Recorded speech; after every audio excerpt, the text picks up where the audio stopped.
You're listening to the Miracles in Meat podcast. I'm Shane Thibodaux, the fourth generation butcher at one of the oldest meat markets in the world. My great-grandfather started this business by slaughtering one cow or pig at a time and selling the cuts door to door on horse and buggy. Today, our products are enjoyed across the globe. I will attempt to give you some insight as to how we got here and explore the challenges we've had along the way. At Bourgeois, our mission is to preserve our heritage generation after generation through legendary Cajun flavors and the development of relationships, not customers. Since 1891, Bourgeois has maintained age-old culinary traditions that fuel the South Louisiana lifestyle. Over the past 133 years, our Cajun products have gained global recognition, and for tens of thousands of folks around the world, the Bourgeois Cajun Lady logo is a symbol of home. Today, the fourth-generation butchers sit at the 9-foot maple block with loyal customers to discuss the adventures, skills, and passions that guide each of their legacies. These conversations will become priceless resources for future generations of any industry. This is our way of maintaining the spirit, purpose, and traditions of our lost arts in a world of change. 133 years, 4 generations. We're just getting started.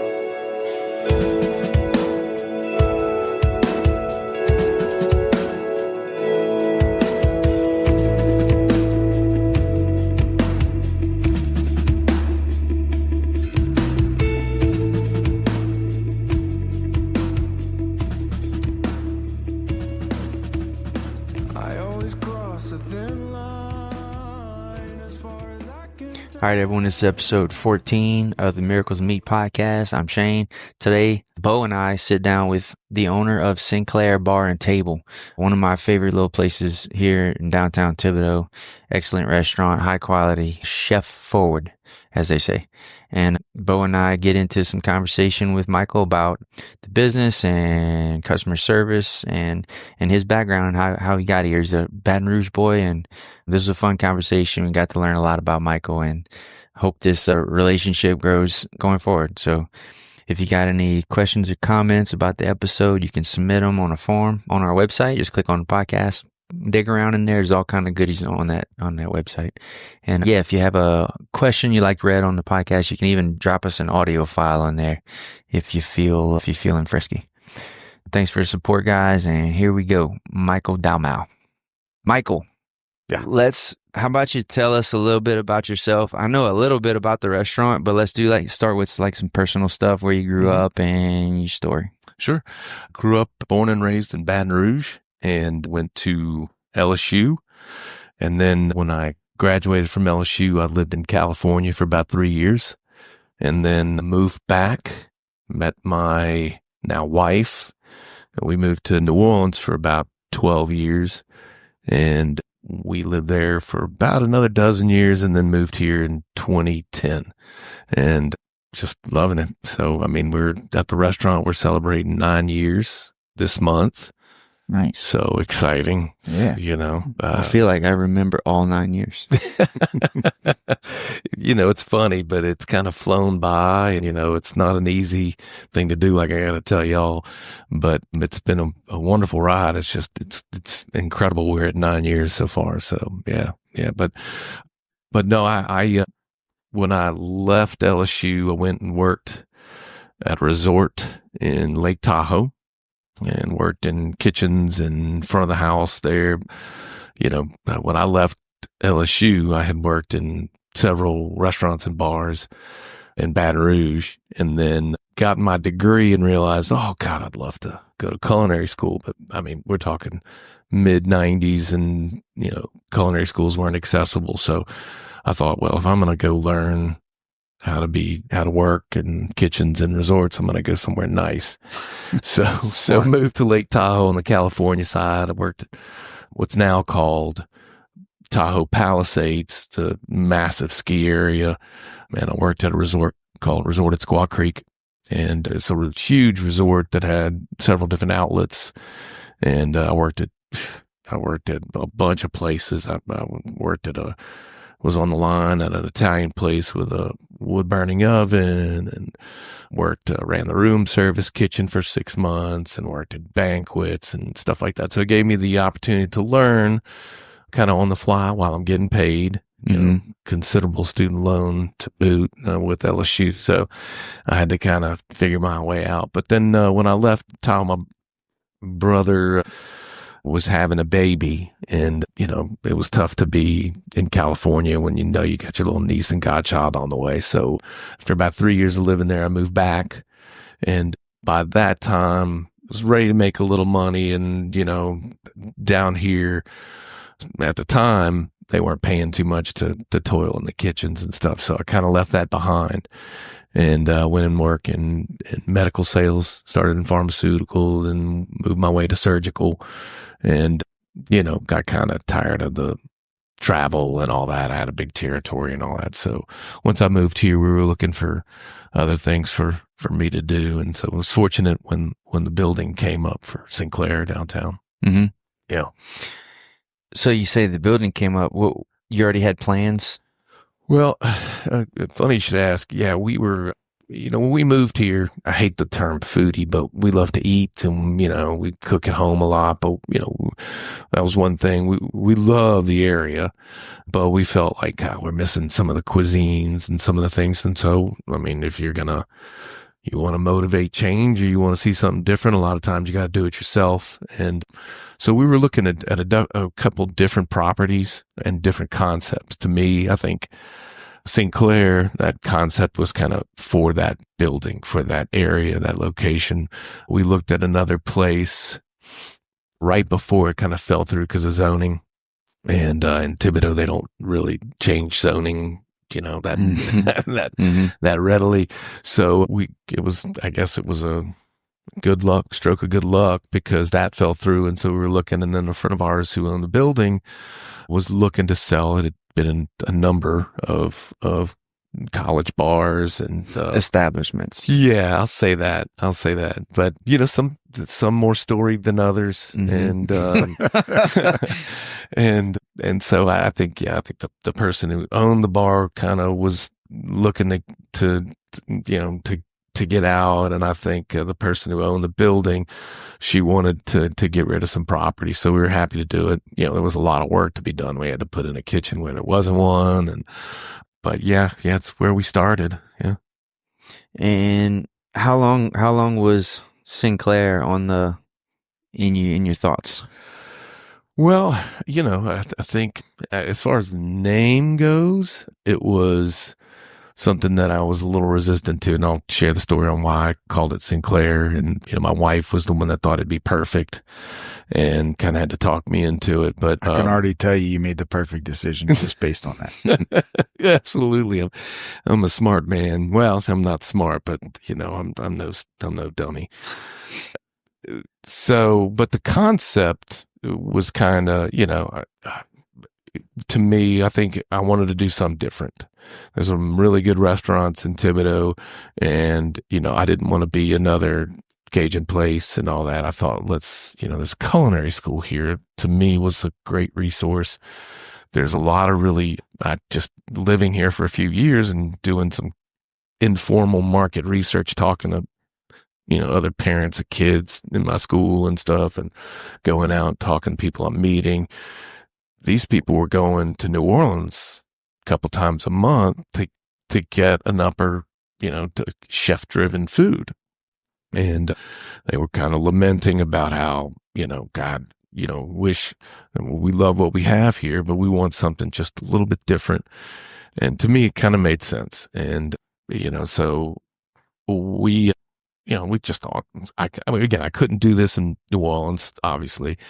Baton Rouge presents challenges too. To me, this was kind of a layup. I've always wanted to open a place. I've always had the idea of should be done this way. We all go out to dinner and be like, it should be, But I truly thought, and I don't know, if it was just misguided confidence, but I thought, well, what, I think I know what people want, and So I came up with a concept menu, and didn't even have a name on it. There were things that I thought, and this is not an original thing. There were, I love this dish from this place, and I love this dish, and how about if we do this? Yeah, this, sure. And this? So that's kind of where it was born out of, just throwing thoughts onto piece of paper. And then, yeah, it was kind of like that, but I had to get buy-in, so one of the first trips I made was to the culinary school. I thought, well, let's go to the horse's mouth. And at the time I sat with the head of the department, John Kozar, may he rest in peace, great chef, great man, just passed away last year, and intimidating guy. He graduated from Mellon University in mathematics, and he's a pastry chef. And I've always been around chefs who are very intimidating and, aggressive and all that. So I was nervous, but I showed him my menu, and he looks it over, and he says, with his pencil eraser side down towards the page, he slid it back. He goes, "This doesn't have any desserts on it." It was all, appetizers and entrees. And I'm presenting this thinking I'm going to blow his world.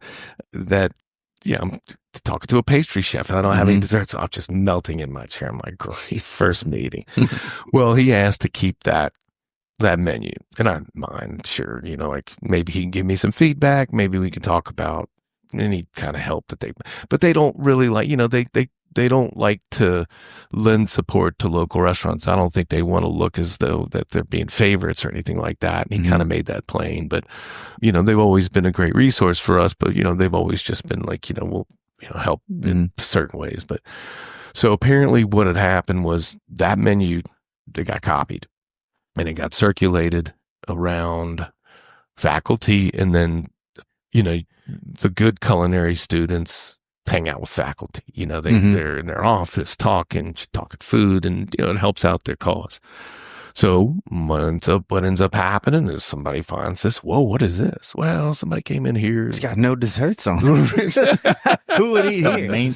Well, that was on the back. It was on the back. And so we got a bunch of people reaching out to us. Jeffrey was one of them. Jeffrey, found. So from the menu, huh? That's wild. I always wondered how they got hooked up with Logan and with Jeffrey. Well, yeah, absolutely. There was two really, really talented, Logan's one of them, two really talented culinary students. Logan Boudreaux, our chef right now, who's been our chef for 7 years now, but he's been with us since we opened. And another really talented chef, Crystal Latchney, and they both saw it, and they reached out almost. They said, where can I do this? Yeah. And that's awesome. And, that's very, very cool. It made a lot of sense for them. So yeah, we kind of took off from there, and it really, I don't want to say I fell in it, but all the mistakes or good things kind of accidental, so it just very good luck.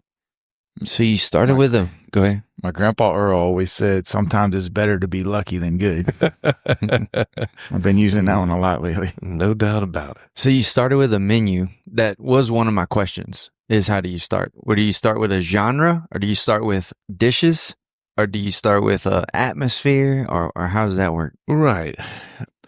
Did you have the building before the menu, or vice versa? No, I had the building first. Okay. We were under contract, and at that point, it was pretty much 99% in the bag when I started that, and it was. So you had a building, you just didn't know what you were going to sell. No, yeah, it was a great position to be in. Like we could at any point we could have been like, okay, hell, it's Michael's Campus Bar, right? Point, just completely abandon the restaurant, but we. My wife, I guess, had enough confidence in me that she said, okay, we'll just do what you want to do. And yeah, I didn't go for genre just because if you pigeonhole yourself, because I think there was a rumor out, since I'm Cuban and my parents are from Cuba, that it was going to be a Cuban restaurant. So there was this buzz. Thibodaux kids, right. The Cuban restaurant. So when people would come by the construction site, they were like, "Is this going to be a Cuban restaurant?" I said, "No," and you'd see all the disappointment in people's faces. And where is it going to be? Right. And I'm like, "Well, no, but just check in." And then they'd be like, "Well, what kind of restaurant is it?" And I'd be like, "Oh God, I don't even know how to explain this." Now there's a word for it. It's called chef driven, or chef forward, kitchen forward, creative. So you tell some people, oh, we're going to be creative. We're going to be rotating menus, small menus. You just see them glass over. Yeah, Joe Blow and Thibodaux, they ain't. It could have been that way in Baton Rouge, New Orleans. Like, just speak plainly, please. But I couldn't. I had no idea because it was, whether it be on purpose or accidental. I thought, let's just do creative. Let's do fresh. Let's do fun. To me, the idea was dinner and drinks, for a place downtown with a nice bar.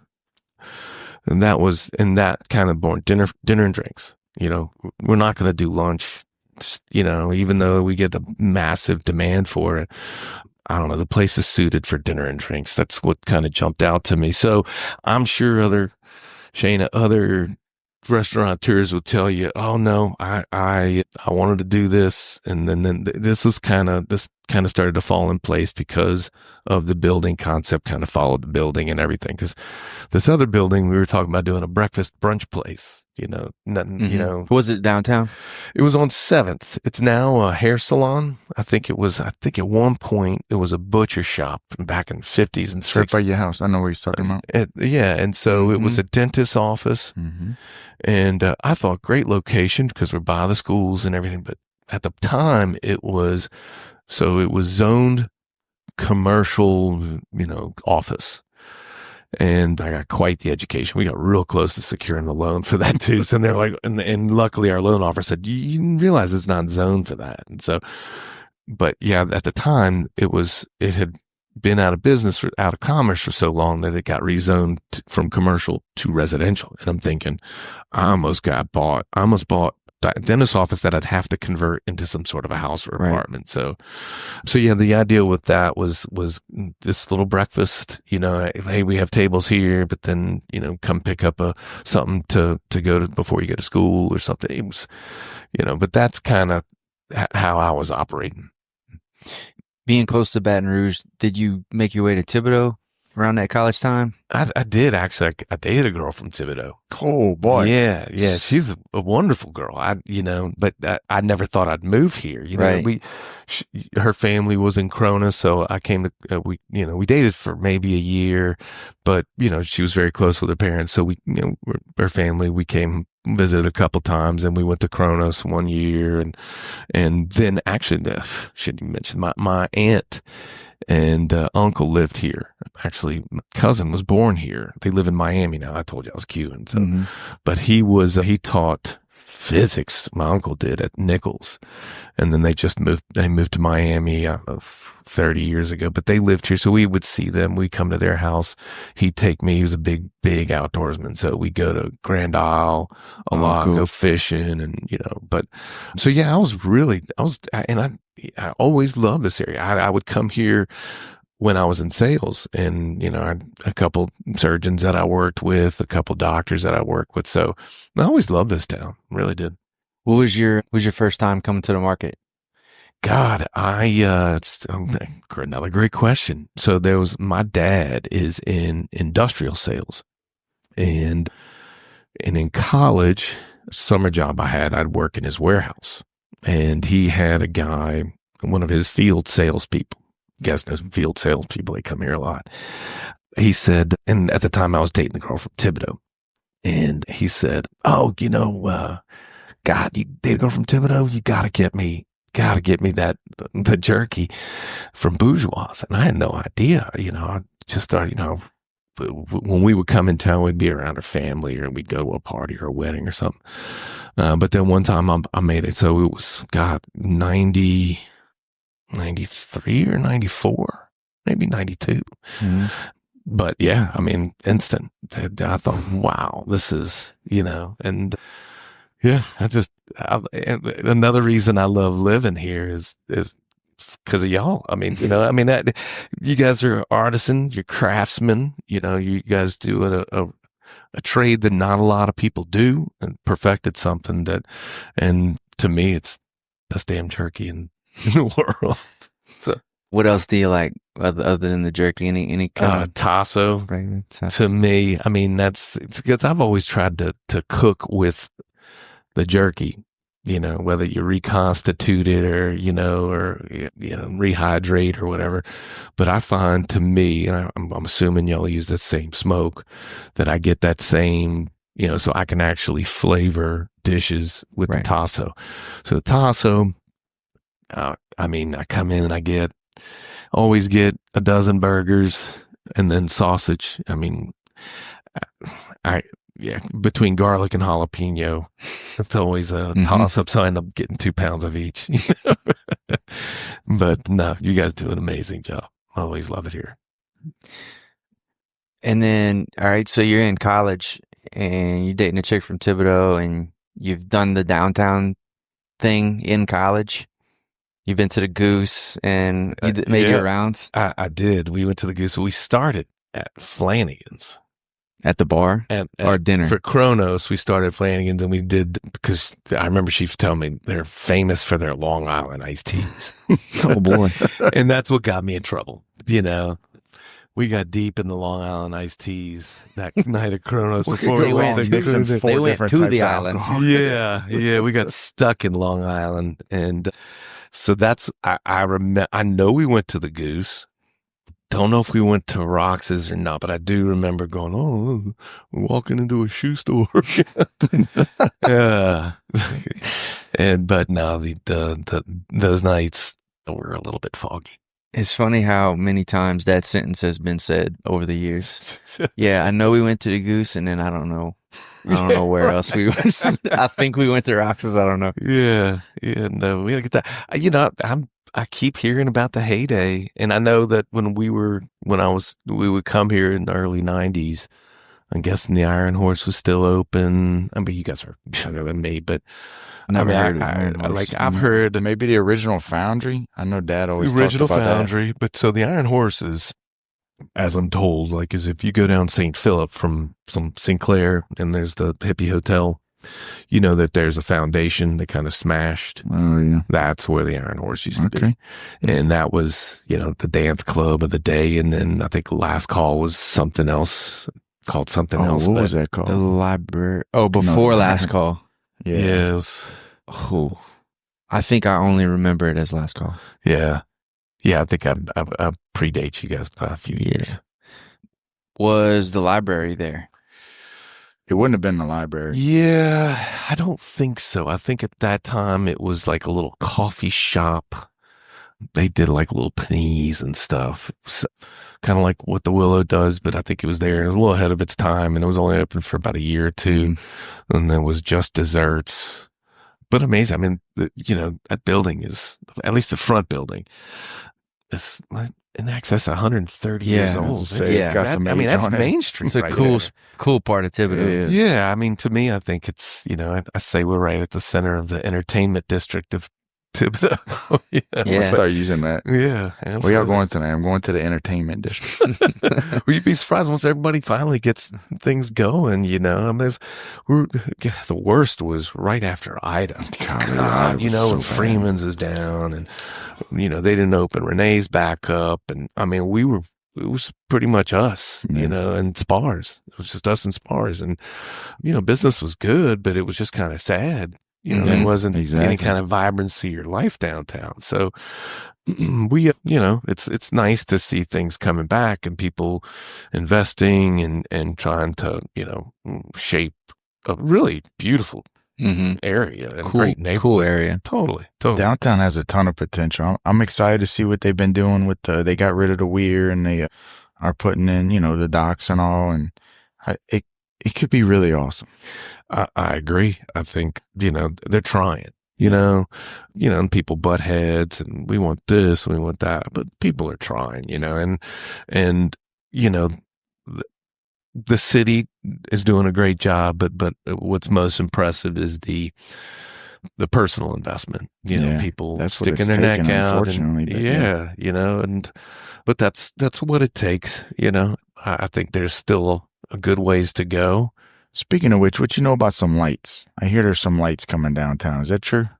You mean kind of like they have in Homa? I've heard that. We should be better as a downtown group. Now, we've got Main Street, but that's more you know, but we should meet regularly, and I think individually people meet with the administration or they meet with other people. But I kind of hear some things late. I hear some things before they're made real. But I have heard that. I think it's a great idea. I don't know if y'all been downtown Houma and all that. It looks awesome. They're doing a great job there with and they just finally getting some businesses back. They just Houma guys. Houma. But I mean, for a while that was tough haul for downtown Houma. But I think that's, I've heard it. Whether it's done deal, I don't know. But I thought you missed those blinking blue lights, crime cameras. I've seen those too. That's crazy. Bright. They are, and so many people complain to me, and I have nothing to do about that. And we have our own cameras up, but I think at some point they just maybe need to blink a little less, or maybe be a little less bright. If there's a switch in there, a dimmer or something, I don't know. A dimmer switch, right? So, I think those string lights would be great for tourism, because I know I can see clearly in my mind any place I went out of town, out of state that had a little downtown strip. If they got the lights, I remember it and I want to go back. Or you're at least gonna stop and see what it what just it's feels about. special. Why they got lights? Something special. Yeah. And there's a good mix of retail like that. And Main Street does a good job of getting people downtown. We got great shops. We got great places to eat and drink. What are we missing? What would you throw up? Oh yeah, what you about to open up next? If you could just pick, you guys are investing. If you could just pick three, I'd love to see three industries to just park downtown and open up. I'd like to see investment in the Doncereau house. Get that. I think Damon. I don't know the gentleman, Baldone, Houma attorney. Yeah, I think he owns it. Man, I think that those old buildings, they're not the easiest thing. I mean, mine was a cinder block building. These things have architectural flourishes and everything everywhere. So I can't imagine what it is, but that's kind of the centerpiece of downtown. I'd like to see, if you can't get a grant or something, like get that back to where, it was really, I don't know if you guys remember when we first moved here, Doncereau House had the cocktail and the drinkery. Do you remember that? That's what I was going to say. A number of years ago, it looked like they were trying to do that, and they would run those events. You remember it was like an Iron Chef style thing with the culinary school. Yeah. To me, that's just an untapped resource. It's a privately owned thing. I don't want to lay it on him to, spend $3 million. So I can reminisce about a place I used to go to on Thursdays. But it was really cool, and that was one of the things that really impressed me about Thibodaux. We kind of like, oh, this is our little place. We'd have a date night every Thursday night. We'd start there. We'd walk down to Freeman's, or we'd make it to Spars or something, and it was nice. And that's kind of where that kind of birth of the idea of the concept for downtown. But I think if we had like a little boutique hotel, that a little, but again, who wants to take that kind of risk? And it's, what the risk I took was not that big. You're talking in the millions of dollars, and it's, if things happen. And, but yeah, the hippie hotel used to be called the Jeffrey. A little history for you there. And I keep every time I talk to Jeffrey, I'm like, this could be your hotel. This is fate poking you in the back, man. Yeah. But no, to me, like a nice boutique hotel, but even though Thibodaux's growing and it's only going to get bigger, I think that's one thing I'd like to see. More parking. Might need a garage soon. Yeah, I don't know where you'd put it, but big city parking lot. Just those little, bunk beds for cars or something, because, once Peppers reopens, if it does, which it will, of course it will, there's going to be a lot of people wanting to get pizza again. And, and once all the other, the beer garden happens, there's going to be, people wanting to park and be downtown. So it hasn't been an issue yet because we haven't been fully populated, So, but yeah, that's going to be something they'll need to address. So how long did it take to go from idea to opening day? I want to know that. So we closed, I think May or June 2015. And we opened February 16th. So 8 months. That's really fast. We'd have people who are like, oh, you should open for Thanksgiving. You got to open for Christmas. But to me, you get one chance to open. We were opening a restaurant that, nobody asked for. Specifically, nobody asked for. No one wanted Cuban. Right. And it wasn't Cuban, so they're already going to be mad. Yeah, we've already disappointed several hundred people. But yeah, it was 8 months. There was a few months where we finally closed, and I just kind of went wild. I'd stay up late at night, menus and doing a lot of research. I like that. I like, I collect cookbooks and big fan of all the food shows and restaurant shows and Tony Bourdain and all that. So I was just idea after idea. And that to me was just the funnest part of it. I love what I do now, and I love hosting folks and seeing folks be happy and enjoying the restaurant. But it was just the promise of this. And so, and then we had to go into design mode. All right, well, we've got a menu so you kind of have to work backwards. Okay. So we got a menu. What kind of equipment do you need? What kind of footprint does that equipment need? And you still don't have a name, to be clear. No, we were batting around a few. God, I wish I could provide them with you, but my wife can be pretty persistent. I'd say, okay, Cinclare this or this. She'd be like, Cinclare. Okay, how about Cinclare this or this? Cinclare. You're pretty stuck with the Cinclare thing, aren't you? So, yeah. So it was, when you're doing something like that, even with the renovation we just did, we didn't know what we're dealing with. It's one of those, when you start from the ground up, you kind of, okay, this gets done here. This you get done in phases. You don't know what you're going to find with some of these old buildings. And so, yeah, but we opened at the right time, and we opened a very little fanfare. You had a lot of curiosity because we were right there. People would pass and they want to know, but we didn't promote our opening. We kind of wanted to limp in. It's not that we weren't confident, but again, you don't want to get rushed on your so first many day. places. There's a lot of moving parts. Yeah, and new staff and new kitchen. So we were, some people would say we were too cautious, but I think it all ended up working out. Yeah. And what was the goal? What was the goal? What did you want to achieve with this restaurant? Well, I wanted to, it's going to sound corny, but I wanted to give the folks at Thibodaux something else, just, myself too included, I wanted I'm specific about how I like my old fashions. And they're made several ways, and I like mine the way I like mine. And I wanted a place that had a good cocktail program, and that that could make any drink. I know at the time craft beers were super hot, but I was like, no, let's focus on cocktails. Let's do that. But I wanted to give folks Thibodaux a place that they can hang out, but I wanted a place that I thought I could hang out, a few days a week. So, and I do. And now you have to. Yeah, right. I'm kind of chained to it now, but it's not a bad place to be chained to. We enjoy ourselves. We have a lot of fun. Speaking of cocktails and old fashions, man, Jeffrey is a wizard.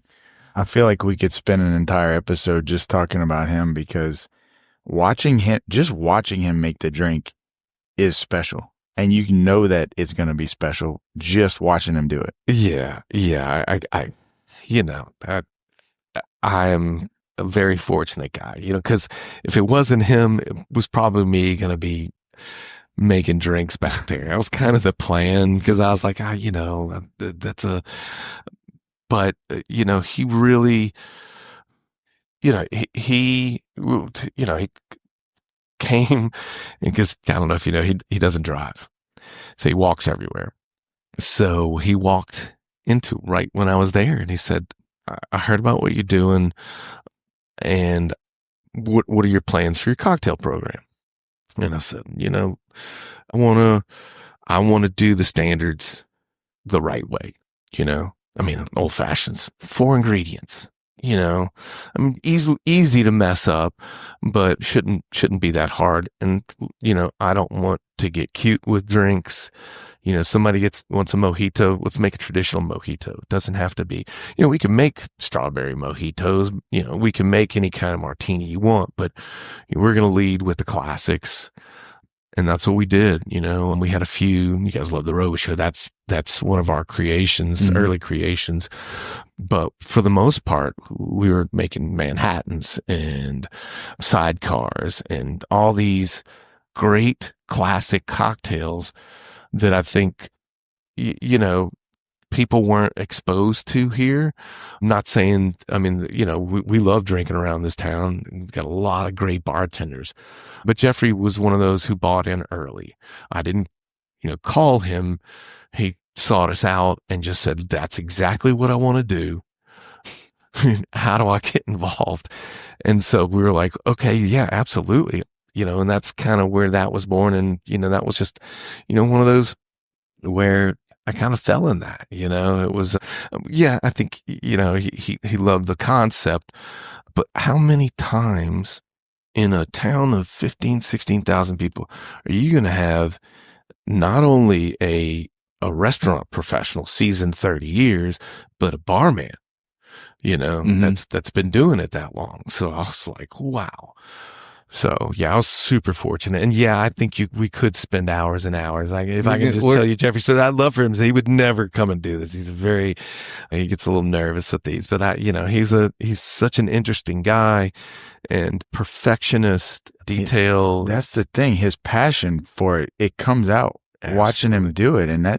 Absolutely. And, you know, he's not a young man. So, you know, we've always said, look, do you want to be day manager? Do you want to, because he's our general manager too. Absolutely not.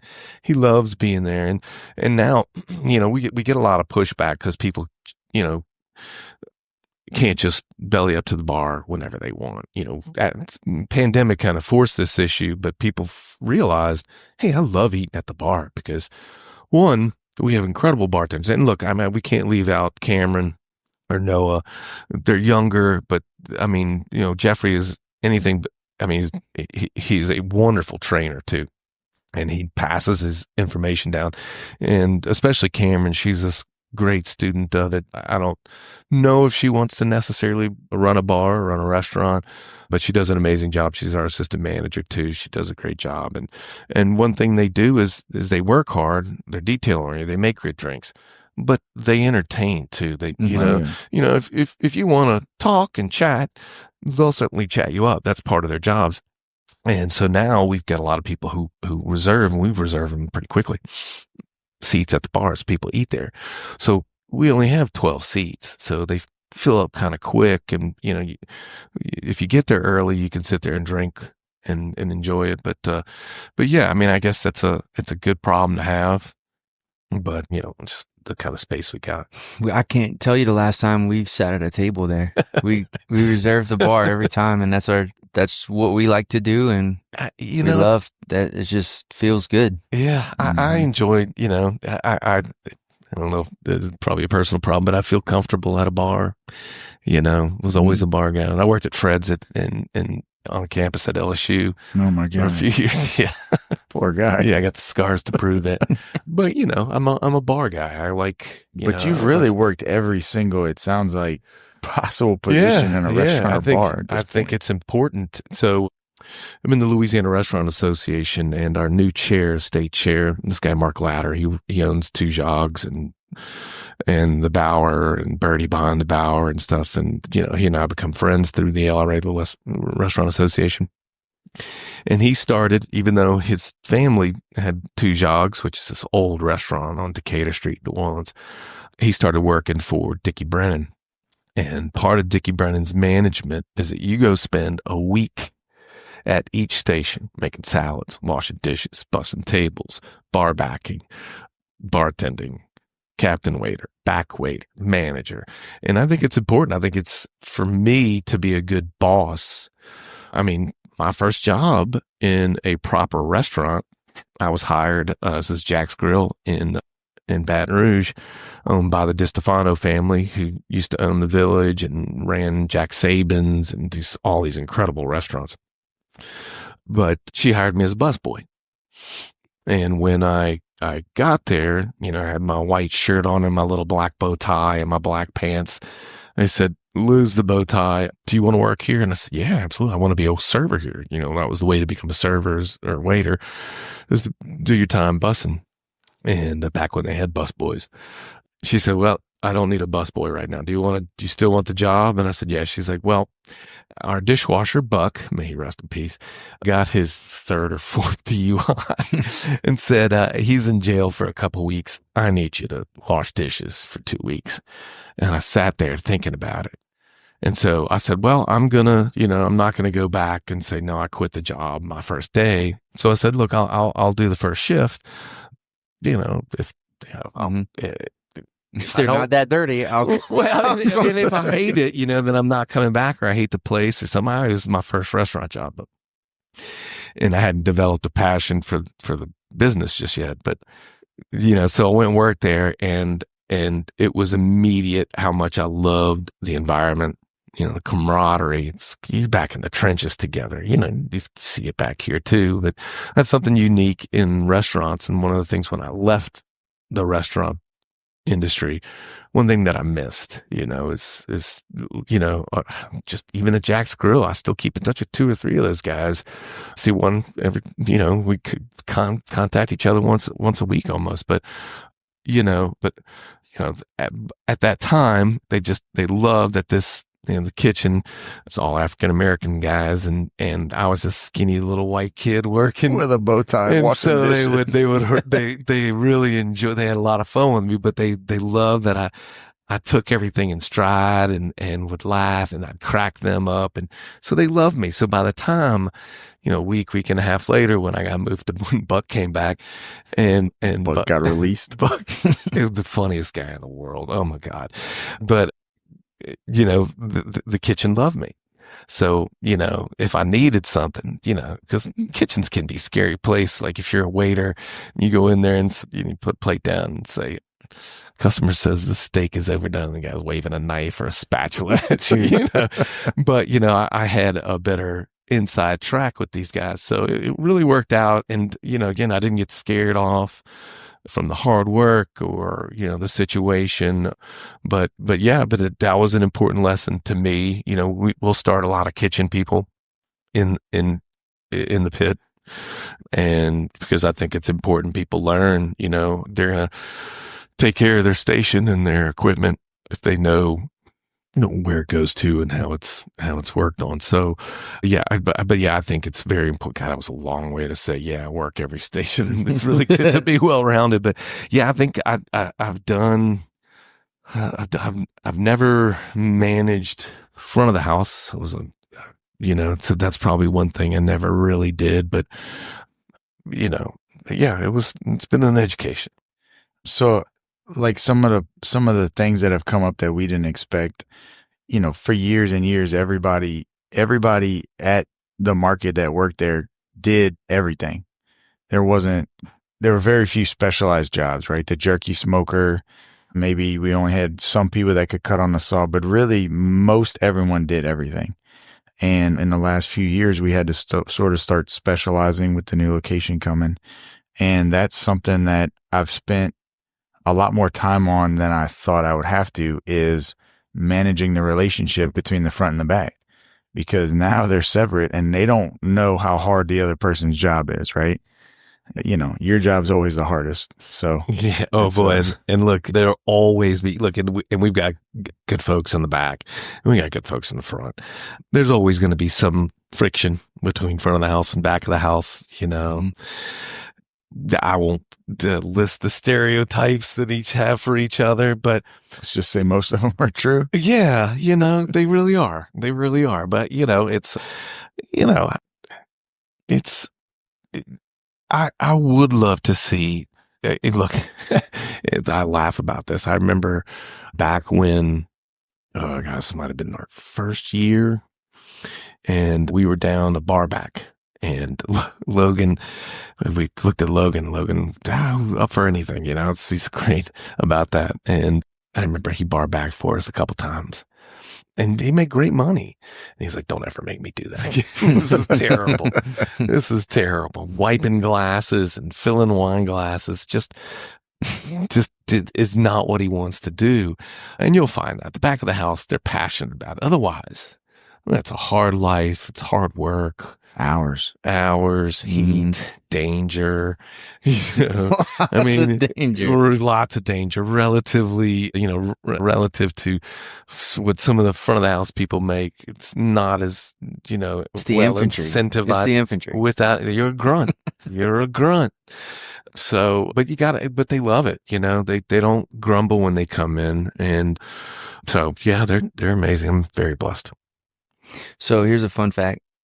We had a little boy in September. Mm-hmm. Jeffrey was actually the first person to know that we were expecting.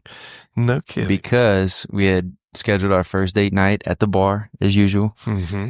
And we try our best to get in front of Jeffrey. Sure. We try. Smart move. But he knows that we both like a few whiskeys. Mm-hmm. And Brittany had asked if he could do, I don't know exactly what she asked, but I think she asked for a virgin old fashioned. And he's like, yeah, sure. And he looked at her and we were like, yeah, it's happening. Yeah, we're the tip of the spear when it comes to pregnancy announcements. Discretion is job one. We don't tell anybody, but I'll get notes slipped to me. Let's not make a big deal. We haven't announced it yet, but can you make whatever mocktail look like this? And of course, absolutely. Now it's so prevalent now that make we it look real. Yeah. We don't need to make a scene about it. And you'd be surprised how often this happens. Mm-hmm. So now we have 0 proof cocktails, so you can go ahead and say, I'll have this. Oh, I did see that. Yeah. I saw that it's on the menu. Great. Yeah. Great idea. For people who are abstaining or, they're dry January, people on Ozempic, you'd be surprised. I mean, it's that kind of, we've kind of had to change some things about that, menu items. And I mean, it's made quite a difference, but yeah, those are the pressures for how we create menus and things. We were talking about this the other day. We were talking about Jeffrey and getting drinks there. I've watched Jeffrey. We've all watched him taste his work. Mm-hmm. But I've watched. We were talking about he'll taste it and then take out one ice cube, or add one ice cube, or stir it a little more, or taste it and sucks, toss the whole thing. Yeah. Right. And I'm like, but he's the only person in the room at that moment. That's what's so cool. You actually get to see this is what he would be doing if he was at home. The man has blinders on. I know so many times, I can't tell you how many times I'm trying to get his attention and he's not going to, he's in his world. Not going to give it to me. But I mean, it's the most prudent thing to do. Why the hell do you want to listen to whatever stupid thing I have to say rather than get your job perfect? And that's how he is. And yeah, he does try them. He doesn't get drunk though. He's taking a little bit takes out a of little the straw and knows right away. He's a perfectionist. It's cool. It is very cool to watch. Yeah, I mean, it's really neat. I mean, you guys, you love what you do. You're put on this earth to do this. That's what he's put on this earth to do, and he does it so well. And he's such a humble guy, and he doesn't know why he gets some of the attention he does, and he doesn't necessarily ask for it, but he's such a wonderful guy and a great host along with being a bartender. So yeah, we're real blessed with the folks. It's a skill, man. It really is. is. There's a lot that goes into it. Yeah. And we definitely appreciate it. Oh, thank you. I appreciate that. We definitely do. Yeah. What about the rest of the staff? How's hiring been? How's management been? It's bumpy for a while. After the pandemic, everybody every business out here. So you said Jeff was with you from the start, correct? Oh, very start. And Logan. And who else? Anyone else long term? Chris, no, let's see. So our longest, so we have Michelle Bourgeois. She moonlights. She's an accountant now. And we're really I recognize her. Yeah. So she went and worked. She actually moved to Tennessee for a while. She's an accountant, but she loves loves the restaurant, loves us, and we love her. And so she's trying to save for a little bit for a house. And, she's a local and people love her. So she'll work on Fridays and Saturdays for us. So she's been there since 2018. Now she stepped away for about 3 years, 3 years. And then we've got Cameron, our assistant manager and our second bartender. She's been with us since 2019. I mean, we hired her when she was 18 and now she's got a child and that's awesome. And she's amazing too. She's one of those persons like, when we hired her, she didn't drink, she was not of age, but now it's like, somebody ordered I forgot what drink somebody ordered. And I said, do you want me to Google it? She's like, no. She just starts shaking away and it's amazing. Like, I think, there's bartenders who can make a drink or make some drinks, but you're most valuable when you're just, and she'll study drinks, but yeah, it's, she's awesome. But yeah, so she's probably our longest. We don't have a whole lot of turnover, but, especially like in the kitchen, they're usually there 2-3 years and they graduate and then they right. take off. And that's a perfect place for the Nichols. Yeah. We hope so. And look, we think we're a great addition to your resume or your CV, and it's important to look, and as amazing as the instructors are and as great as the curriculum is there, I think it's always important because you leave school and you go into some of these kitchens and it's throw everything that you learn kind of out the door and start cleaning snow peas or peeling potatoes, and that's every job, buddy. Yeah, and so we think that we provide a little bit of real world experience and make a little money, and it looks good on your resume if you work somewhere like our restaurant. So that's an invaluable part of the community. I'm glad that y'all do that. A great resource, and not just to us, but all restaurants hopefully take advantage of it. But without a doubt, we're a small town, but we've got this world-class 4-year culinary school. You can get a bachelor's in culinary arts. Even the really good ones like CIA and Johnson and Wales and all that, those are associate's degrees. Yeah. And they're so wildly expensive. But with John Full's Culinary Institute, you can get the college experience. You go to culinary school, you're in a class of 100 people, and they're all in chef's whites all the time. But you know what? Somebody across your dorm at Nichols could be a culinarian, across accounting degree. And so, that's a great thing for Nichols, a great thing for Thibodaux, for the area.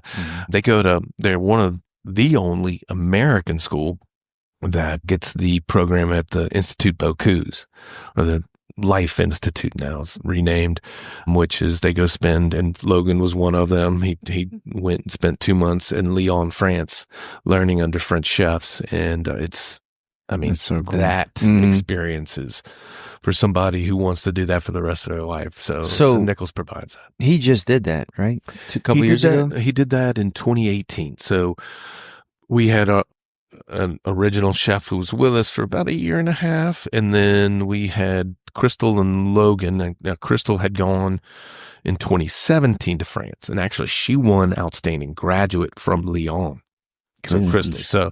So when we let go of our original chef, we made, because they were both young, they were still in school. Yeah. So they were co-chefs.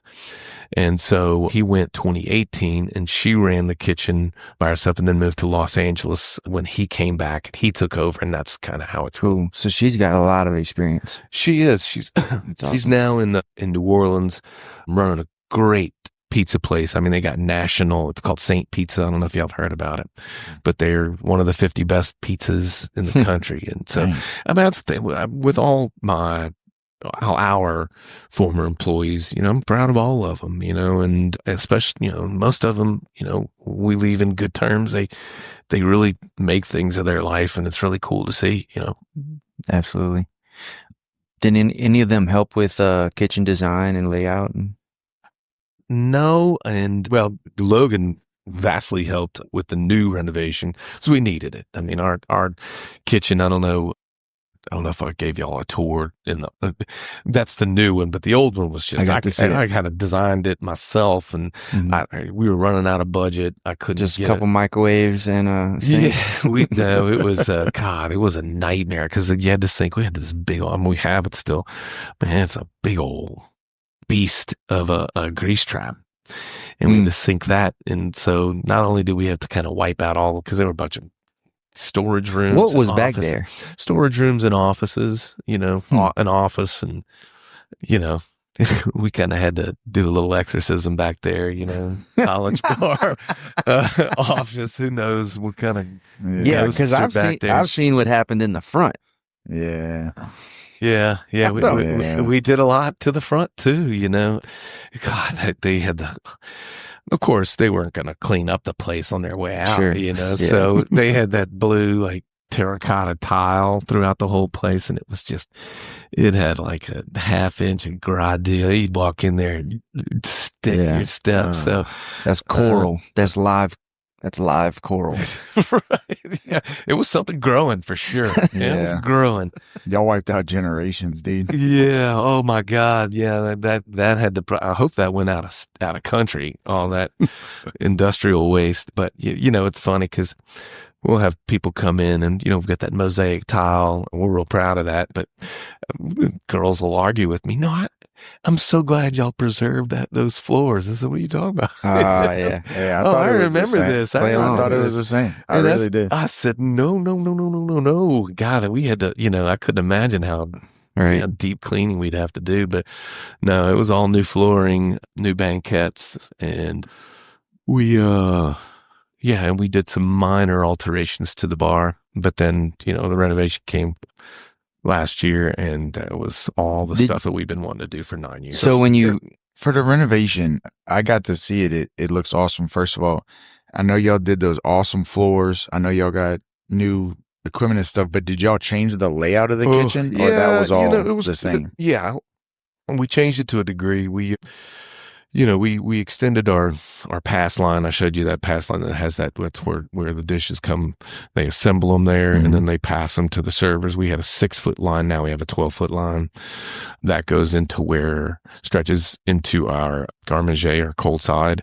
But where garde-manger is now is where our dish pit used to be. So our dish pit was right next to our hot side, and we had this big convection oven, and here we're spraying down water right next to a highly electric thing. It just made me nervous constantly. So it was, we changed it a good bit, and there were things that just definite changes. And so we needed walk-in refrigeration. We needed all that. It makes our life a lot easier, makes chef's life a lot easier, and his staff. So yeah. Cause it was a nightmare to work, cause those, we don't have dumpsters. You can't have those big rollaway grease bins and stuff like that. So yeah, it was, but we had the kitchen designer at Richard. She was a former chef, also not a former chef, but she worked at in our kitchen for about a year. Taylor Bergeron. Yeah. She works at Richard. She's a kitchen designer. Mm-hmm. She did our stuff as well. Yeah. And she does great work. We love her. And so, yeah, she and Logan work really close together, and they know each other from school and from work and all that. So yeah, I'm glad. I was very, very happy to put it in the hands of a professional. So cool. Very cool. Let's touch a little bit on COVID. Mm-hmm. What was that like? Ooh, God, you want to see me have a panic attack in front of you? Were you as scared as us? Yeah, it was, God, I remember we had, so the Saturday before we had to close, we had this big beer dinner. It was like Dixie beer at the time. Before they changed their name, they were still Dixie. They did like a little party. So they were giving away Dixie. They had 2 or 3. This is just when they had moved out to New Orleans East. Mrs. Benson got involved with Dixie, and so they were doing a pretty, so they reached out to us and said, we'd love to do it. And we're like, oh, that's awesome. Yeah, absolutely. So we had a good turnout, and that was a Saturday when I remember we were just talking about it. Like, oh, because that run up to the week, it was the possibility was getting closer and closer that we may have to shut down. And I remember that night people packed. It was because people were like trying to Last get chance. in. And so sure enough, the next week, and it was those few weeks were really, really tough. Very, very anxious, very thinking, God, is it, I mean, because we didn't have enough information saying that it was going to be bad. We had no idea we were going to be dealing with this for the next year and a half, 2 years, but it was still kind of scary. And never did I think that something like that was going to shut us down.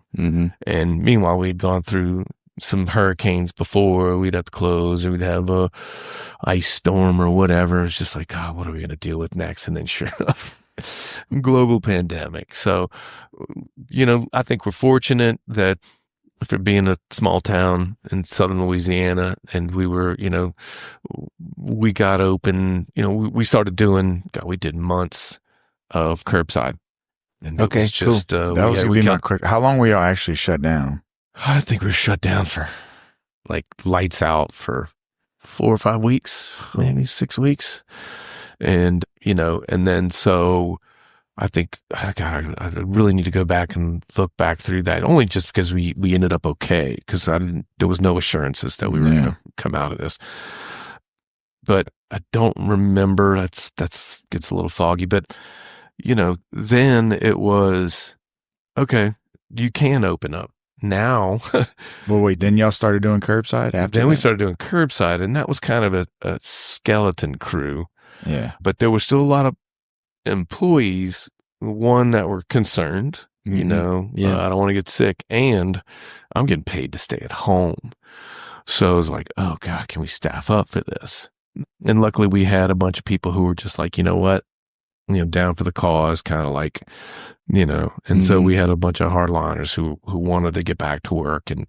But I mean, it was doing the curbside. It was me, and somebody else would do it. It was Shakori. I don't know if y'all know Shakori would help, and then Phil would, some of our old employees that people might know. And then that was, God, it was 2 months, and that was kind of torture, because what we do it's not that it doesn't travel well, but you don't, the food's good, but I mean, you pay to you're come. Doing it's an experience. Correct. But we had people who wanted us, like, I'm still amazed at our community and our customers and our regular customers who made a point to come in and, and they give the server a couple extra $100 and say, split this between, I mean, it happened weekly.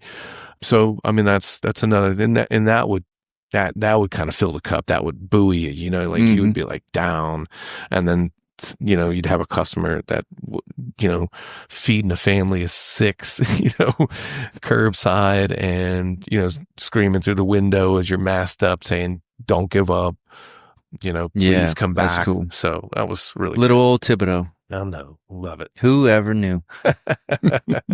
I did. You just got a day to go from Thibodaux. So.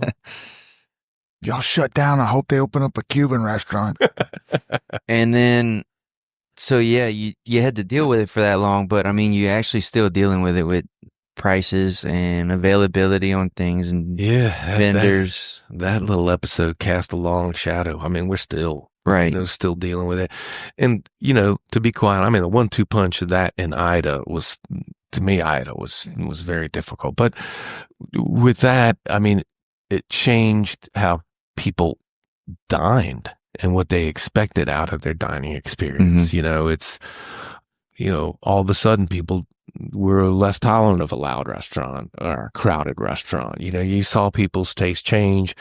So we're still dealing with some things, good and bad, I mean, look, and for us, once we started opening the dining room, we were packed every night.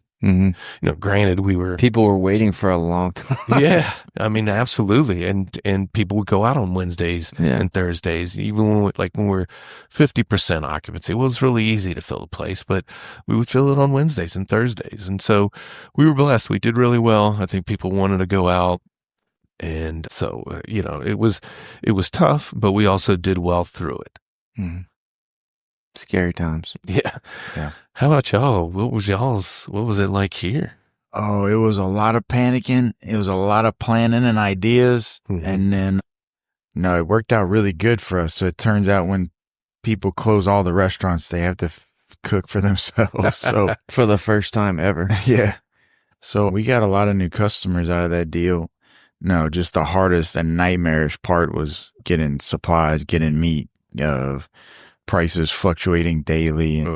That part was a nightmare trying to keep up with that, Yeah, I forgot about all that. And like you said, everyone's paid to stay home.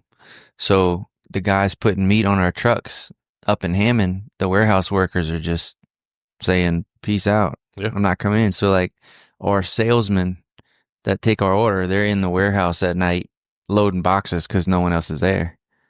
So that lasted for quite some time. Yeah. Yeah, I can imagine. I mean, but that separates the wheat from the chaff as far as, and because what I would tell people is, hey, the dole ain't going to last forever and you're going to want your job back. It may not be available. So if you liked your job and you like what you did and you wanted to stay on a career path, I'm not going to tell you have to come back to work, but I can't assure that your spot's going to be here when you're ready. Hell no. So yeah, so we, there was some negotiations and, some frank talk and all that, but we run a pretty tight ship, but I think we've got 6 or 7 back of the house people, and we've got about 8 or 9 front of the house. So we're not a big organization. It doesn't take a whole lot to run our restaurant, especially when we were at limited capacities and stuff like that. So yeah, it ultimately worked out well, but I mean, I just saw so many great restaurants and so many great businesses go under that just couldn't keep up and deal with it. And it's a shame stuff. Yeah. Yeah. You obviously made the first menu, which, if nothing else, got you a few good employees and some notoriety. It's worked out. I need to go back and revisit that document. I think it's on a Word document. I'll send it to you. The house. Yeah, do it. I've been having it. We need a 10-year throwback menu. Pirated. I'd love to. It's look, it was kind of all my favorites, and that's the thing. I was responsible for the first 2 menus.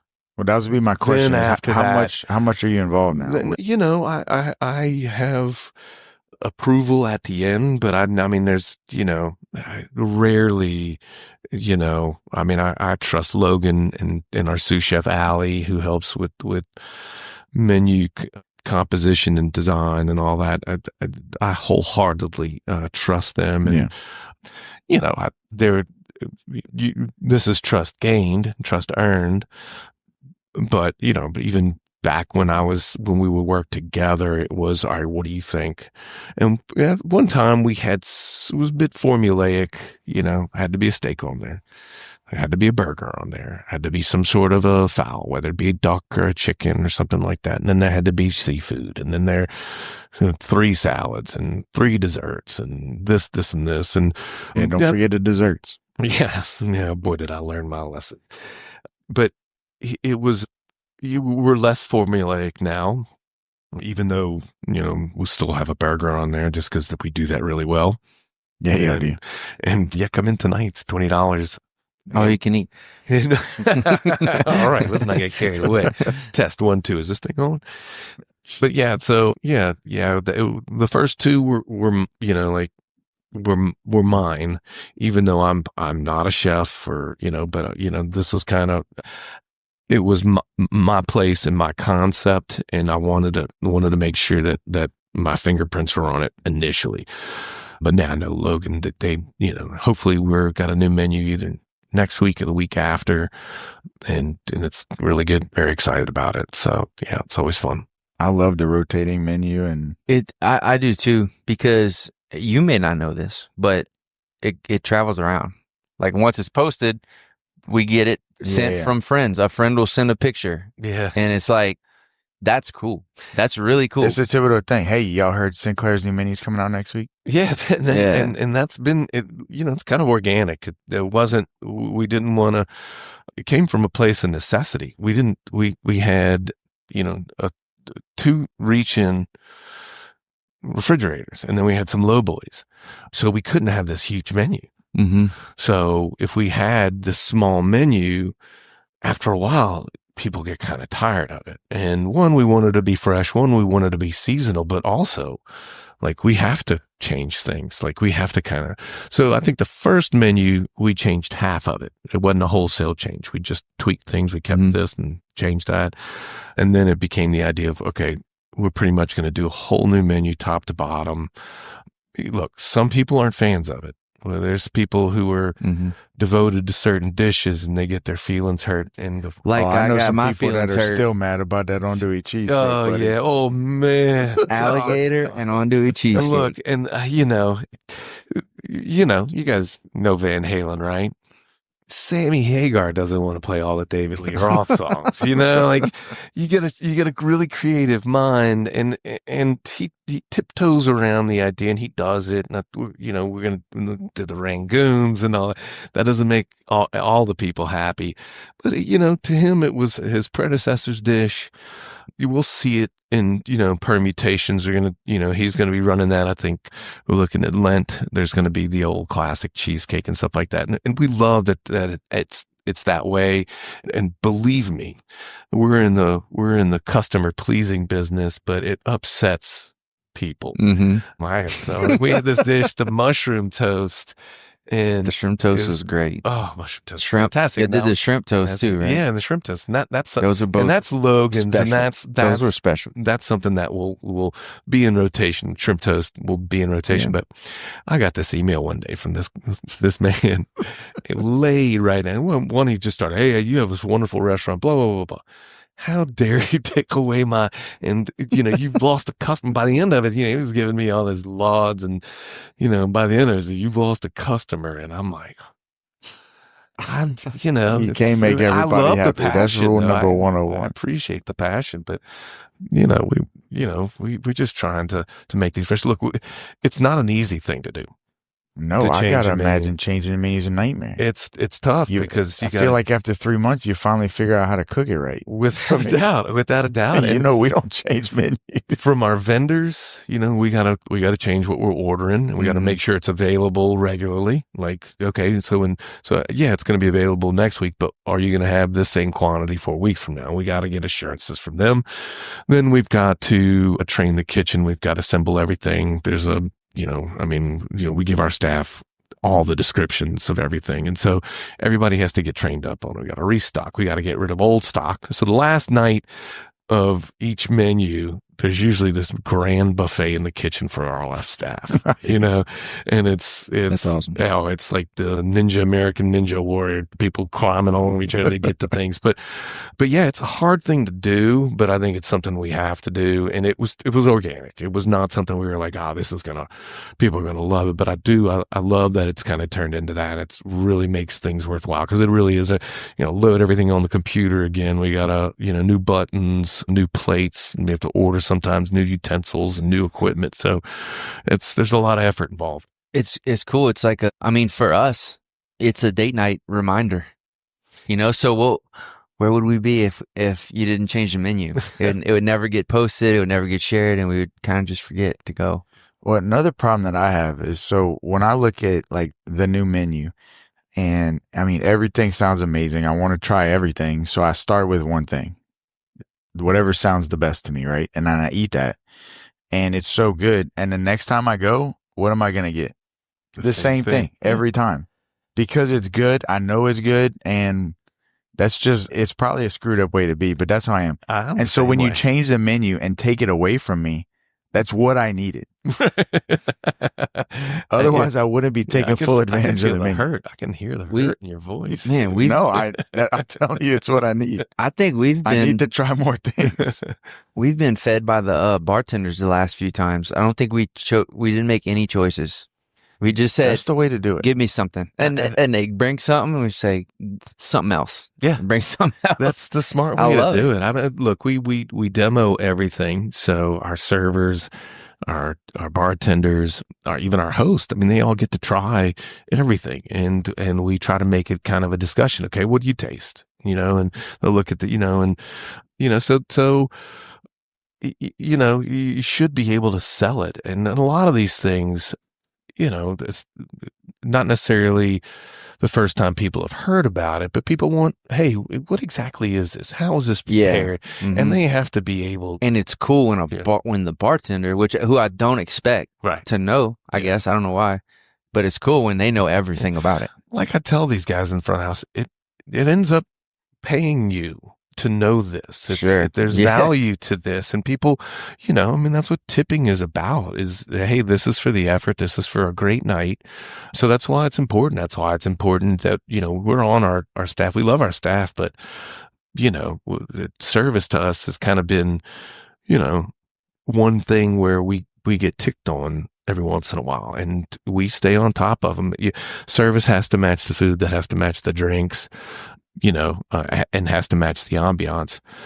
So yeah, it's important. And that's part of it, cause not everybody, look, even me, and I'll ask them, I don't study the menu descriptions like they do.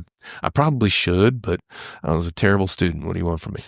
But, I'll stop them and say, tell me about this dish. And they'll tell me something I had no idea. I thought I knew. Oh, wow. I'm like, that sounds delicious. And they're like, do you want me to order something? No, thanks. Awesome. But yeah, it's good. It's worked out for us. Service is difficult. It is. It's not an easy business to be in. Service or hospitality or any of these. Customers are hard. It's hard. It's very hard. And to do it, like our counter service, they do it day after day. They deal with a lot of rude people day after day, and for 10 hours a day. And they know they're going to come back. Yeah, absolutely. And it's hard. Yeah. A couple things. One, what I tell this, because all of our service, well, there's a couple culinarians who work from the house, and restaurants going to be in their future, but 90% of them, 95% of them, they're doing this to get through college or to get to their real job, right? Quote unquote, real job. But I tell them, look, when there's a recession and your real job, they lay you off, you've got restaurant experience. And there's always going to be restaurants. So it's important that, you get that experience. It's important that you have this experience. So, but yeah, it's not easy, especially, we're not an inexpensive restaurant. Mm-hmm. And so the expectation is that everything's great. Mm-hmm. And everything should be great. And to me, absolutely. I understand when we fall short, everybody should feel terrible, and we need to do something to make it right, whatever it may be. Mm. But yeah, we you deal with some testy folks, but you deal with them with a smile on your face, and we're not here to argue with anybody. Who might handle a complaint or situation? So we've got a few levels of managers. So we've got a lead server that looks over our servers, and she, not necessarily a floor manager, but that's kind of our first line of defense. And, then we've got management, but they're both behind the bar, our assistant managers. Mm-hmm. So really, if I'm there, I need to be handling it. And I think people, especially when it's a hot potato or an upset customer, I would say that. The chef, hey, we got a hot potato. Yeah, I had a server who's like, ow, here, hold this for a second. So yeah, and that usually helps. But, it's, sometimes you can't make everybody happy, Mm-hmm. When I first got, I would take bad reviews so personal, or if somebody, said this was, I didn't like this, or or this wasn't even edible, I'm like, okay, if you didn't like it, it doesn't mean you can't, and I don't expect you to eat it, but to say something that we serve is inedible, I think is a little unreasonable. And but you have to listen to them. But yeah, we have layers in there, but there's still some issues that get past the goalie, and I'll hear about them either through an email or a bad review. For a while, I stick my head in the sand. It got to me so much that I just didn't read, good or bad, any reviews. And now I pour over all the reviews. And to me, the most effective, even though we love the 5-star reviews, keep reviewing us 5 stars, the most helpful are the next two. Yeah. Well, look, the 1 stars. You're right. It's the two or the three. It's the two or the three. Those get my attention. Yeah. Those get my attention. If you're a one, you probably got a beef against me, or you just, there's something else is going on here. And I don't completely discount them, but I tell you with a massive grain of salt, because for me, a 1-star review is I got you sick, or I, punched you, or like you had this really, really, really, really horrible experience. Which I don't think we're above it, but I can't imagine there even was the no worst. Cuban. There was no dessert. So it's, we get our feedback. It's, look, people complain about how there's just too much. We give people too much power as far as their reviews and social media. And the sword cuts both ways. Yeah, the problem is everybody can read it, man. Yeah, and you can't. And I know there's a lot of places out there who have a team or have a person that just, thank you for the wonderful review. Please come back and see us. And I'd love to respond to everybody, but it's just we have 7 or 8. We counted them, 8 different ways that we can be reviewed. Yeah. And it's only going to increase. Resy, Yahoo, Google, Yelp, TripAdvisor. So it's really impossible, and I have an email system that, goes and searches for reviews, but not even that doesn't even get to all of them. So, we use it as much as we can. We don't let it, don't let it raise my blood pressure anymore. You take it like it's water off a duck's back. Whatever you can use from it, use it. The rest, just let it go. My favorite is maybe on Google or Facebook. We might get a bad one, and it is unreasonable, and our customers will beat them down. we don't even have to reply. Send the attack dog. If it's unreasonable, our true customer base, they know, and they will go to bat for us. They'll go to war. Great. That's fantastic. I love it. Here's an example of a review we got recently that was constructive, and we used it, but it was unreasonable. Okay. There's a 1-star review. They said they shop here all the time. They love all of our products, but we shipped something to them recently, the boudin blocks, and when it got to them, it was melted. Like, not hot, but they have to get kept frozen or else they'll stick together. And so that was a 1-star review, even though they said they come here all the time and they love everything. Right. I'm like, well, maybe take all those other things into account too when you leave the review. Also, Shane, we need to take boudin blocks off of the website. Yeah, that's look, very rarely active on social media. I'm kind of off of it.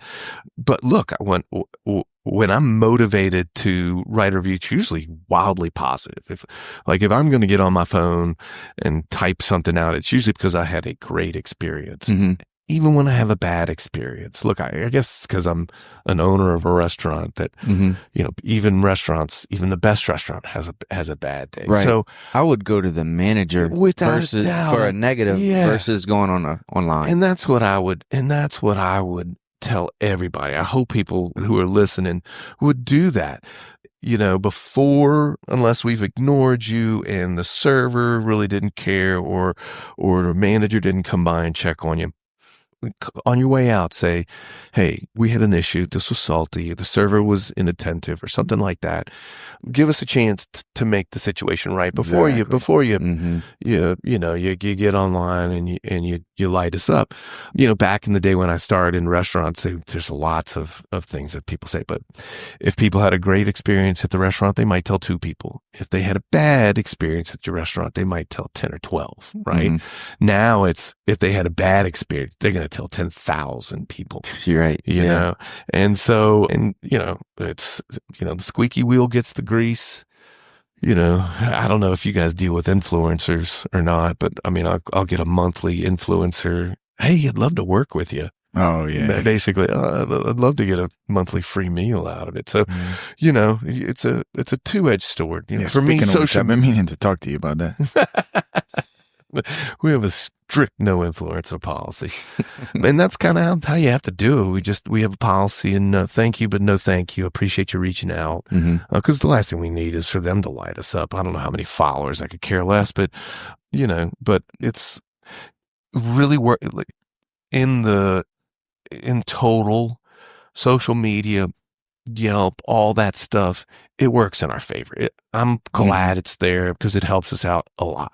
So, otherwise we'd be paying through the nose for advertisements and to what effectiveness, I don't know. So this happened a long time ago, 2015 maybe. We were kind of just growing the Facebook page and trying to do the social media thing. And one night, I wake up one morning and I've got 100 notifications from Facebook, all 1-star reviews. And, at the time, I think we had like 10 5-star reviews. Okay. Well, I wake up in the morning, my phone's going crazy. All 1-star reviews, all from unique users. Bing, bing, bing, bing, bing, going nuts. So I start reading them. I start clicking on profiles. Long story short, it's some kind of anti-meat activist group, virtual terrorism group, and they're targeting, and that's what they're doing. So I've taken screenshots, and they all of their profile pictures are weird, or they're brand new accounts, or they have, you name it, the pictures on there. They were bots, basically. So some were, some weren't. Anyway, I took some screenshots and then I wrote this big thing. Hey guys, need some help. Look what's happened. Unfortunately, we can't remove these reviews are there. So that, this was through Facebook. Facebook wouldn't take them out. Well, at the time, I didn't think so.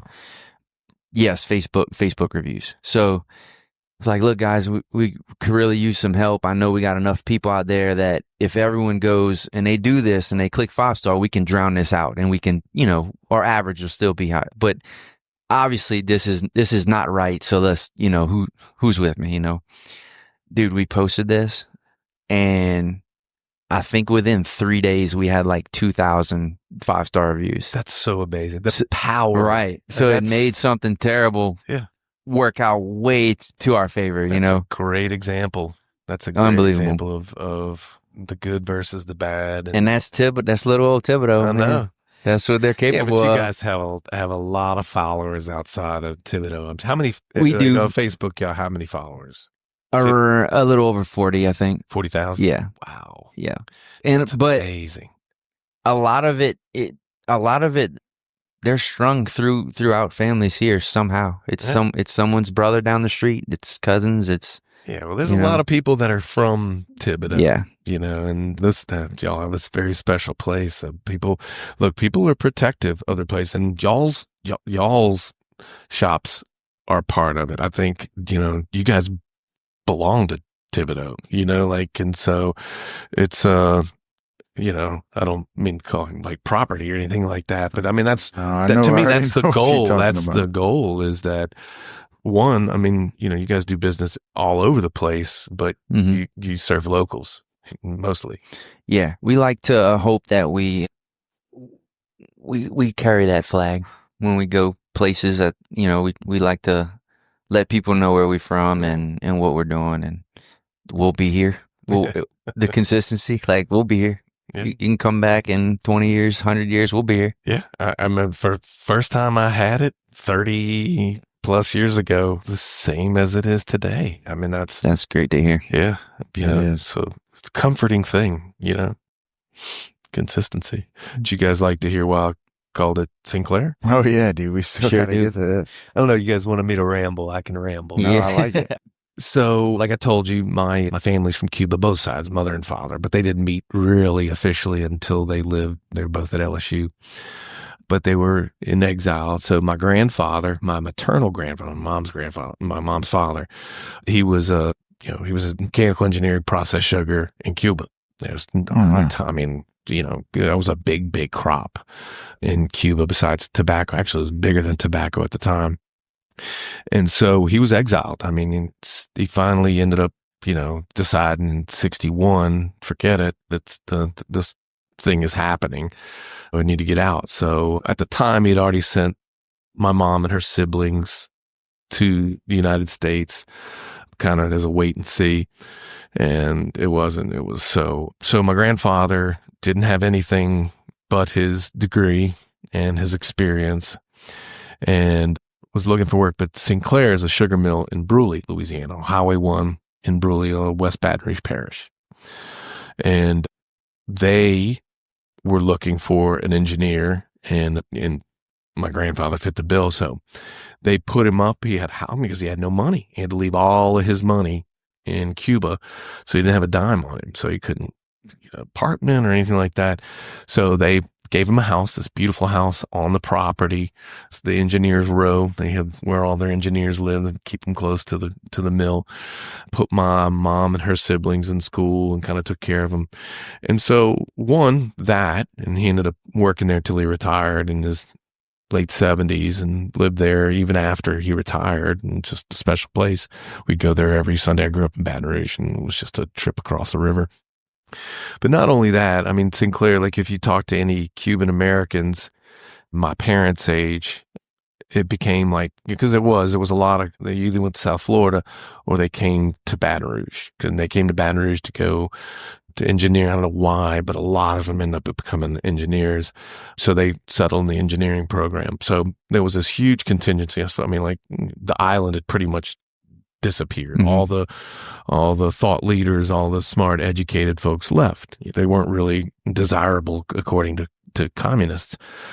So that became like Sundays. I remember even when I was a little kid, but 15 years after that, they'd be always on Sunday. My grandmother would be cooking, some Cuban dishes, and they'd have family, but then they'd have a lot of other Cuban American members of the community there. Mm-hmm. It became kind of like the, Cuban headquarters consulate, and they, even though they were in a country that wasn't their own, this seemed familiar, and they were surrounded by familiar faces. So it was a special place to a lot of people. I get a lot of emails from my parents' friends thanking me for doing that. Mm-hmm. And it was a special place to them, not just my family. So that's why we named it. I mean, I ended up in this, we ended up in sugarcane country, sugar world. So I was like, oh, I mean, this, and so, after, some convincing Kimberly, my wife, she made some sense about it. So that's why we named it Cinclare. It's a sugar mill that's been decommissioned since 2004, but they keep it's so important to Burley. They keep the smokestack. They paint it like every 4 or 5 years. They put these big bright lights on it. Now it's going to be developed or something. I mean, Burley now is a suburb of Baton Rouge. The picture in the restaurant, is that? Yeah. Yeah, that's I was curious about that. Absolutely. And what's great, in the 9 years we've been open, anybody who goes down, by Port, from Plaquemine to Port Allen, they'll stop and they'll send a picture, and they'll send me a message on Facebook, or they send me a text or something. People will be like, oh my God, it really is. Yeah. And I'm thinking, it'd be weird if I just kind of like painted a smokestack, but yeah, it's a real thing. It was a smaller, back then they were these small, I don't want to call it small, but yeah, they were small and not as big as LeFou sugars or Raisin. But so that's what happened. There's a lot of these smaller ones, they just couldn't keep up. It didn't make financial sense. So, but yeah, it's a real thing, and they still keep it in a lot, and they film movies inside, and like inside the guts, they took all the the centrifuges and all the pumps and everything out, but like they still have it looks like an industrial place in there. So right. Nice TV show there's shootouts and stuff in there, but yeah, it's still there, and we'll go run by there. I mean, my uncle actually, he was in Plaquemine and lost his wife, and so he ended up moving away from his home in Plaquemine, ended up renting the house that he lived in when he had come, and when they were children. So he lived there. So we have this, our family is very much interwoven with that place. So it was that's very cool. Yeah, it is. You ever bring the wife and kids to the restaurant? Grab a table? They were, my wife, it's impossible for us to have a date night there. You know, as much as she loves the restaurant, you know, for us to have a quiet, you know, one that's like, hey, can I get you to do this? Or somebody stops by to say, which is wonderful. And we encourage that. Yeah, but, I get it. She doesn't get my full attention. But yeah, she and the kids love to come in there. You know, the kids love getting the VIP treatment and, you know, and I mean, you know, to them, they know all the employees. And I mean, Jeffrey's like an uncle to my kids. And, you know, yeah, they find it a special place. My wife used to go there a lot more often and she goes there less and less, but she still loves to go when she's got friends in town or she takes out some of her staff and they always go to Cinclare. So yeah, favorite table. God, I don't have a favorite table. My favorite table's behind the bar. But yeah, they like to sit kind of in the obscured corner by the glass. What's like the most requested? Do people pick by a the table? window? By the window table? We have a few the ones that are right there by the street and that table in the dining room. Yeah. If not the bar stools. The bar stools now are becoming the. And y'all do events too, right? You can rent out as a venue sort of thing. We do. I mean, I wish I had a private room, but we don't. You know, we have to ask. It's really unfortunate, but we have to ask for minimums if we close down because I'm giving up, you know, and also it's a goodwill gesture because we get people not happy when we have to close. Right. Like I had reservations for my anniversary. Like, oh, it's always tough. But, you know, since the pandemic, it's tough to say no to guaranteed money and things. And so we occasionally do events during the week. Just last night we did an awards banquet for First American, but that's on the night we were closed. And then next week we got a drug rep dinner on Tuesday. So, you know, we try to do those on Tuesdays and you know, it works out. It's tough because then you got to call up the crew and make sure and it makes their week a little longer. Some people go into overtime, you know, when we do those events, but it makes financial sense for us to do it. You know, it's, you know, until we build a second floor and no, I'm joking. Next renovation. Yeah, that's all I need is a room or a basement. Yeah, you just is that where the Cuban place is? I'm telling everyone. Cuban places upstairs. Right. Because they just got to go around. You can do a speakeasy, man. Mm-hmm. You could do a little fake door kind of thing. I like that. Little back alley and sandwich stop. You got the kids washing dishes yet?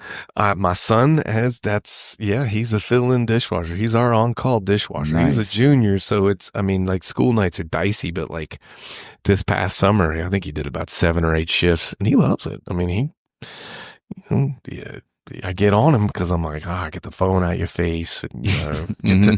But when he's back there, I think he just doesn't. I mean, you know, it's. You know, you've served.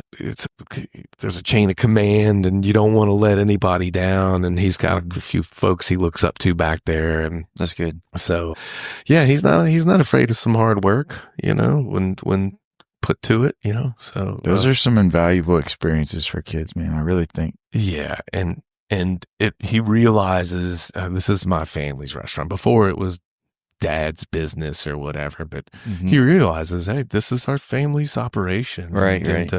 So he's getting at that age where he wants to be a little more involved. But I mean, you know, I can't put him on the line, even though he wants to learn. But I mean, we can't. It's a drag on resources and all that. But you know, my daughter wants to be involved, but you know, she's 14, 15, you know, we may look at her hosting and things like that, but you know, she's got band, and band's this huge time commitment, and there's school involved. So, but yeah, I mean, ideally I'd love for it to be a whole family affair. Right. My wife's a physician. I don't think she'd take a pay cut working for me. That's good. I just think this is so cool. I don't know if you guys listen to podcasts. I do a lot. Yeah. Who do y'all listen to? I'm a big stand-up guy, so I listen to. I'm all over, man. A lot of jiu-jitsu. Oh, yeah, nice. A lot of jiu-jitsu guys. I like business and hunting, fishing, spear fishing. Anything I'm into, I find the best one for that, and that's what I do. That's awesome. Yeah. And you just do it for a certain amount of time, or I've got certain podcasts that I've been listening to since like 2010. That's so cool. Yeah, I listen to, you know, funny people talking with other funny people. Two bears in one cave, your mama's house. I like, you've heard Theo Vaughn's podcast? Oh, absolutely. I love it. Yeah. He is a riot. I know that y'all went and saw him, and he is so funny and so out there, and from Louisiana too, Yep. like funny guy. Yeah. I love Tom Segura, Bert Kreischer, Andrew Santino, Bobby Lee, all those guys. It's, They're all in a little. oh yeah. They're all They're in connected. a little circle. They're all yeah. connected. Yeah, Norman, like Mark Norman from New Orleans, and yeah, I love. Look, as much as I love music, when I'm in my truck, I'm listening to stand-up comedy. I just think it's, to me, I love music and it makes me feel better. But if I have a bad day and I hear a funny joke, I'm out of it. Might need to do your little comedy night. Yeah, I think the restaurant down the street does that. I don't want to. I've actually been over there. Yeah, and I've been over there too, Freeman's. and seen a hypnotist, made me nervous. And, I don't deal with no hypnotism. Yeah, and we went to yeah. somebody else. We took my mother-in-law, and they had somebody who does crowd work. Oh. And, my mother-in-law is a wonderful, wonderful person, but she loves giving me the heat every once in a while. So this guy was like on me and, he knew I was squirming, and she had a blast with that. But yeah, Glad she had fun with it. Yeah, she had a great time. I didn't, not so much. I could feel the heat coming off of my face. But no, I would love to. I don't have the space for it, and it's kind of their thing, and I appreciate that. And how about spitball some quick favorite restaurants? New Orleans, Baton Rouge. Okay, Some go-tos. Sure. We do have a lot of people that listen out of state. Yeah, I mean, God, New Orleans. Throw a rock. Tough. Yeah, I mean, there's some, and look, and I'm not as learned as I just don't get there as often as I used to. I mean, I love Patois. Uptown's a really good one. I mean, I love all the Link restaurants, Pesh, Cochon, even the That's a cool Cochon place. Butcher. Oh, it's That's awesome such a cool place. That's a cool I mean, everything Donald Link does, I think, is great. Anything Susan Spicer does is great. I mean, Turkey and the Wolf, a great little sandwich place. That's the thing, is I'm just obsessed with sandwiches. I mean, like if you ever been to Cochon Butcher, there, it's so good. Yeah. And in Baton Rouge, Jubin's, just another great restaurant. It's been around forever. I haven't been to the Supper Club. I hear it's really good. Very expensive. Brandon Landry's restaurant from Walk-Ons. He opened up this kind of Vegas style place. I haven't been there, but Building 5, I think, is really good. The Overpass Merchant's another good place. God, there's a great place downtown we love to go. It's owned by these really great people. I think they're from Uruguay or something. It's not Uruguayan food, but they do something very similar. I see a lot of parallels between what we do and what they do. And I really like, of course, the name escapes me. But yeah, Baton Rouge, look, when I grew up in Baton Rouge was known for having the most successful chain restaurants. The Chili's that they had was the number one Chili's in the country. Wow. The Ruth's Chris, which is a chain restaurant, was the busiest Ruth's Chris. I mean, they were known for that. And then I'd say recently, like the last 15 years or so, they've really kind of found their own, voice. And there's a lot of chef-forward, chef-driven places that are really good. I just, I wish I had a little more. I'm starving, insight. man. This is terrible. This is awful. I'm just thinking about sandwiches. So, man. Yeah. Well, this is good, man. Little Thibodaux will catch up to Baton Rouge one day, and I don't want it to. I don't want it to. And look, it's going to grow, and I'm glad it's growing. It's already too much. I mean, look, we have a traffic circle, guys. Well, look, it's so funny how no one knows how spoiled we to are. use. How spoiled we are when it takes us any more than 10 minutes to get on the, far side of town. Yeah. We're losing our mind. I mean, Baton Rouge, the traffic in Baton Rouge. Now You're with right, all yeah. the interstate work, getting from one end to the other, it's getting to be like Houston. So, I mean, I like that Thibodaux is not like just off the exit. You have to try to get to Thibodaux, you know, you don't just end up in Thibodaux. Yeah. And I like that. I like that it's, you know, it's got its own identity. It doesn't borrow anything from Baton Rouge or New Orleans. It's its own thing. It's a great town. It's got intelligent folks that work at the university.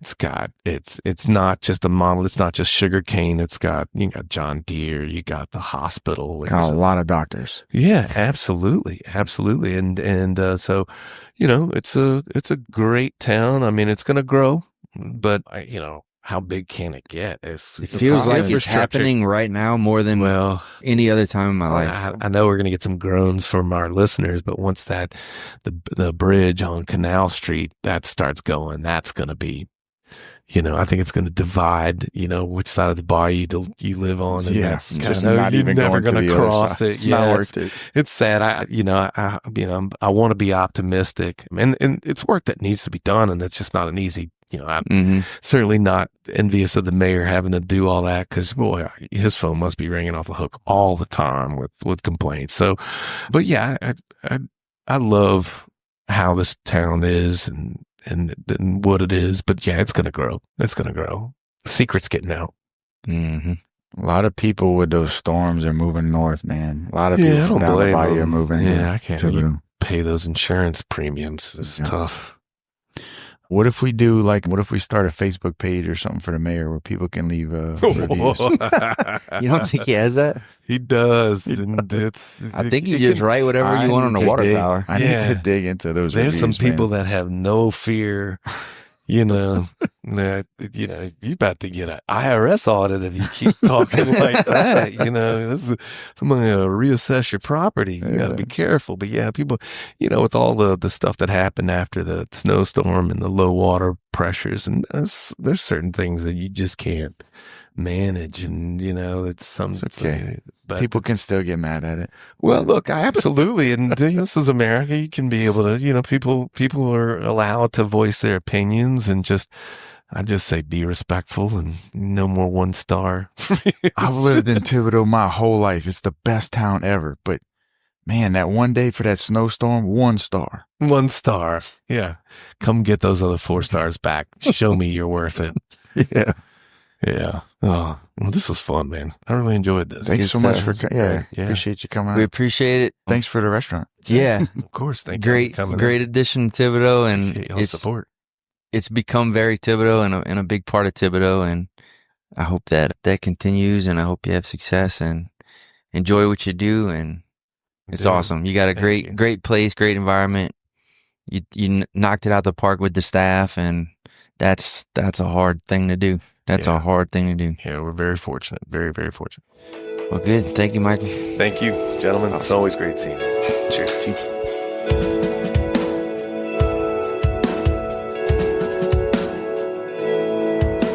All right, that's it for this episode of the Miracles of Meat podcast. We ask that you share it with at least one person in your life that you think needs to hear it. You know, if you got a little something from it, you got some little goose pimples, or it just gave you some feel goods, you know, send it to someone else. Let them feel that too.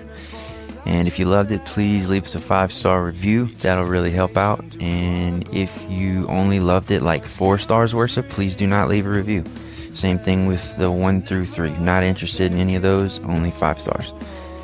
If you have any personal questions or comments about the episode, shoot them over to Bourgeois Meat Market on Facebook or Instagram, and we'll reach back out. And if you have any ideas for any cool future guests, please shoot those over too. We're always interested in hearing who else is out there and what kind of cool stories we might be able to bring into this place.